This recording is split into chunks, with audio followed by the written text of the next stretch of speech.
Boa noite, seja bem-vindo a mais um encontro nosso no 7 às 7, 7 minutos às 7 da noite.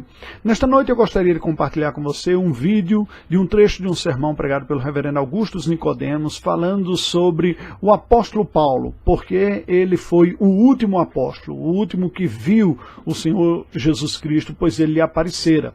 O texto sagrado nos diz que para que alguém fosse apóstolo, era necessário ter sido testemunha de Cristo Jesus. Em Atos capítulo 1, quando a igreja apostólica decide escolher alguém para ocupar o lugar que tinha sido vago por Judas Iscariotes, depois que ele suicida-se, nos diz: é necessário, pois, que dos homens que nos acompanharam todo o tempo que o Senhor Jesus andou entre nós, começando no batismo de João, até o dia que dentre vós foi elevado às alturas, um destes se torne testemunha conosco da sua ressurreição. Ora, nós sabemos que Paulo veio a ser convertido apenas depois da morte de Cristo Jesus, mas ele mesmo explica como Cristo lhe apareceu. O texto nos diz em Atos capítulo 22, versículo 8 e 9. Perguntei: quem és tu, Senhor? Ao que me respondeu: eu sou Jesus, o Nazareno, a quem tu persegues. Os que estavam comigo viram a luz, sem contudo perceberem o sentido da voz de quem falava comigo. Por este motivo é que o apóstolo Paulo apresenta-se a si mesmo como um nascido fora de tempo, como um abortivo. Havia uma exceção à condição apostólica de Paulo. Entenda como isso não abre margem para que outros apóstolos se levantem, como explica que definitivamente Paulo foi o último dos apóstolos. Que Deus nos abençoe. Eu chamo sua atenção aqui para alguns pontos do testemunho do apóstolo Paulo.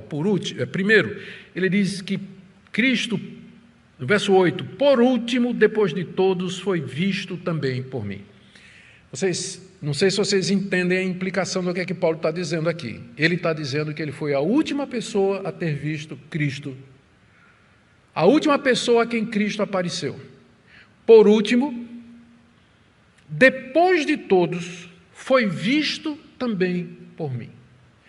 É preciso fazer uma diferenciação entre uma visão e uma aparição. Visão é alguma coisa que você tem na sua cabeça. Visão é aquilo que o apóstolo João teve lá na ilha de Patmos, no livro de Apocalipse, capítulo 1, você pode ler. No dia do Senhor, ele estava na ilha de Patmos e de repente ele viu os céus se abrirem e Cristo apareceu para ele de uma forma gloriosa.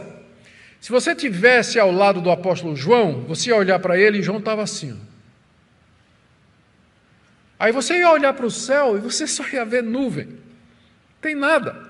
Porque tudo aquilo estava acontecendo na mente de João, no coração de João, lá no seu íntimo. Isso é uma visão. Na visão, somente a pessoa vê. Aquela pessoa que está vendo, somente ela está vendo. As pessoas que estão ao redor não estão vendo. Mas uma aparição de Cristo é pública. Ele apareceu aos 12, ele apareceu a 500 irmãos, e ele apareceu a Saulo de Tarso no caminho de Damasco, quando ele ia para aquela cidade prender os cristãos, a ponto de que os soldados viram a luz, mas não entenderam a voz, viram a luz, mas não entenderam o que está sendo dito, porque era uma aparição. A aparição é pública, quem estiver ali vai ver. Paulo foi o último a quem Cristo apareceu. Não teve mais aparições de Cristo depois do apóstolo Paulo. Por isso que também nós não temos mais apóstolos. Porque o que é um apóstolo? Ele é testemunha da ressurreição de Jesus Cristo. Ele é testemunha da ressurreição de Jesus Cristo.